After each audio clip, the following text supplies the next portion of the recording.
For me, he is England's number one. Consistent, shoehorning his team out of situations week in, week out.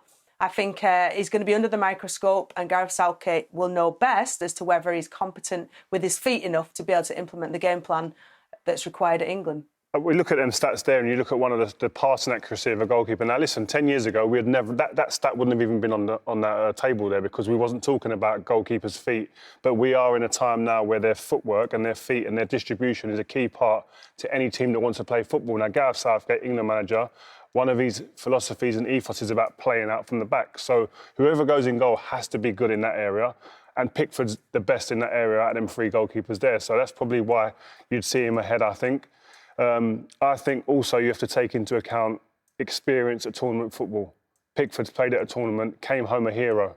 Yeah. So that can't be forgotten. There's only one way the others get experience at a tournament, though, isn't it? Yeah, but if you're going into a tournament, do you want someone who knows what they're doing when they've been there? You've seen them under the microscope. You've seen them under that intense pressure, in shootouts, pulling things out of the hat. He came home a national hero alongside the likes of Maguire and Harry Kane. So let's not forget that. You can't forget that too easy. And this kid... So you would stay with Pickford as England's number one for now?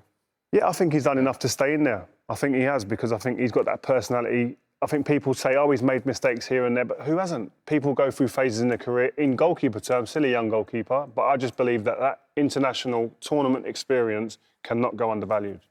Peter, we've got one vote for Pope, one vote for Pickford. But Pickford went into that tournament... Go on, Rachel. No, go on, dive in.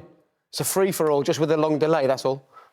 I was saying Pickford went into that tournament with no international experience virtually. So he would be going, you know, if Nick Pope were to go in as a starter in a tournament, he'd be going in the same situation as Pickford did, you know, was it 2 years ago, 4 years ago? I think 2 years ago, where we questioned, we didn't have an outstanding number one pick. So I don't think that'd be an issue for these young, confident goalkeepers off the back of a spectacular season, Nick Pope.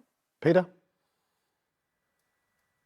I have to say, having worked with Nick Pope, right, day in, day out, I've seen things that I've never seen from any other goalkeeper. We used to do finishing practice, and you turn away because you think that one's in and look back and the ball's not in the net, and you wonder how it's happened. It genuinely... world-class saves. I mean, I've never seen anything like it in all the years I've played. He's that good for me. The deficiencies, as Rio explained, as Rachel was saying, are his feet. Jordan Pickford is a much better goalkeeper with his feet. So it all depends on how Gareth wants to play. And listen, if that's a huge key factor, then you go with Pickford. But for me, shot stopping, if you're late on in a tournament and you need someone to pull a save out of the bag that defies logic, then Nick Pope's your man for me.